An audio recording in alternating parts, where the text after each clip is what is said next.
aujourd'hui un général américain dresse le scénario complet de ce que pourrait être une sorte d'entrée en guerre de la Chine. C'est un argument parmi d'autres, une hypothèse parmi d'autres, en prenant prétexte des élections à Taïwan avec une sorte de plan 2024-2025. Ça vous paraît crédible?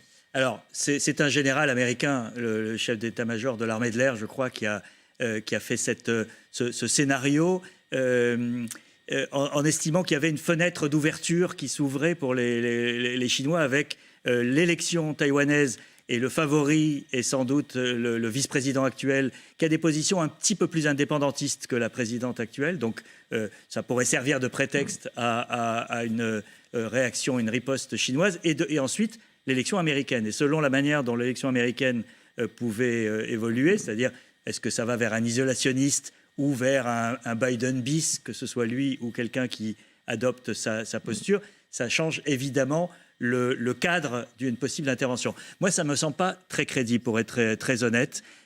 Moi, je suis d'avis, mais c'est là encore Madame Soleil, je suis d'avis que les Chinois vont essayer de faire tomber Taïwan comme un fruit mûr, c'est-à-dire en le pourrissant de l'intérieur, en l'isolant du monde extérieur et en faisant en sorte que la capacité de résistance de Taïwan soit nulle.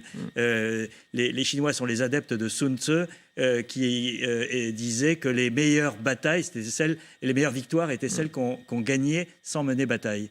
Et donc, c'est, je pense, leur stratégie pour Taïwan. Et avec en plus le fait que la guerre d'Ukraine a beaucoup de leçons, beaucoup d'enseignements pour les Chinois et pour les Taïwanais. Mais pour les Chinois, si vous êtes un général chinois aujourd'hui et vous regardez la performance de la Russie dans la guerre en Ukraine, vous vous dites, c'est pas si facile que ça d'envahir le pays voisin.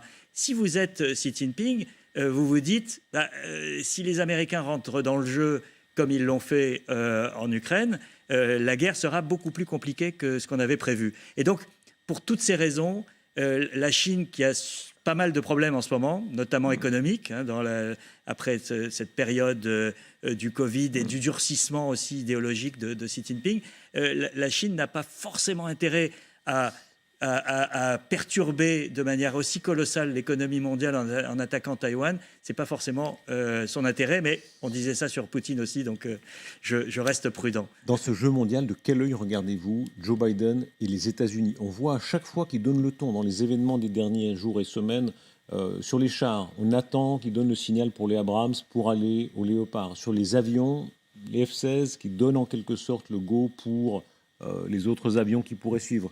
C'est eux qui donnent le là, toujours. Écoutez, on parlait de Sleepy Joe, c'était la phrase de Donald Trump contre lui. Et au début, tout le monde se disait, mais il fait des gaffes, il est pas capable d'assurer, etc. Il a été à la hauteur d'une crise internationale majeure et il a été plus qu'à la hauteur, puisque sans lui, je pense que l'Europe ne serait pas aujourd'hui aussi mobilisée qu'elle l'est. Et on l'a bien vu dans l'affaire des chars. Les Allemands avaient besoin de la couverture américaine pour avancer. Très grande habileté. Et donc il l'a accepté à contre-cœur, parce qu'il ne voulait pas envoyer de chars américains. Mais il a bien compris que l'unité de cette coalition qui soutient l'Ukraine est aujourd'hui un acquis extrêmement important. Est-ce que c'est un maître joueur pour les États-Unis? Très grande rouerie de Biden. On se rappelle comme il a menti à la France avec un art extraordinaire dans l'affaire des sous-marins. Quand on sait bien mentir en politique, c'est toujours pas mal.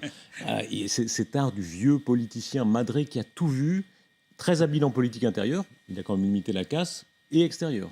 Il a fait un sale coup à la France, mais il a aussi su raccommoder les relations après. C'est ça c'est encore plus fort. C'est-à-dire qu'il est gagnant sur les deux tableaux, puisqu'il n'a pas perdu le lien privilégié. On l'a vu pendant la visite d'Emmanuel Macron à Washington il n'y a pas si longtemps. Donc oui, il est entouré, il faut bien le dire, d'une équipe qui est extrêmement performante, que ce soit Anthony Blinken comme secrétaire d'État, qui est l'homme que nous connaissons le mieux, parce qu'en plus il parle un français impeccable, mais son conseiller à la sécurité, le chef d'état-major, le patron de la CIA, il a autour de lui ce qu'on fait de mieux aujourd'hui dans l'establishment américain. Cette permanence de la puissance américaine, on a tellement dit le déclin de l'Empire américain, à chaque fois, on rappelait dans une précédente émission que vous avez été maoïste, donc j'imagine que vous étiez très anti-américain à l'époque.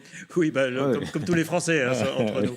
Il y a des degrés. Mais vous voyez... à l'époque, on disait tellement, avec le déclin, les Américains déclinent, et en tout cas pour l'instant, ils sont encore les maîtres du jeu. On a même dit ça il n'y a pas si longtemps, au moment de la chute de Kaboul, qui était une débâcle monumentale. Et je pense que ça a alimenté d'ailleurs la vision de Vladimir Poutine et de Xi Jinping que l'Occident n'était pas capable de relever le défi qu'il s'apprêtait à lancer en Ukraine. Merci beaucoup Pierre Aski, vous êtes très éclairant dans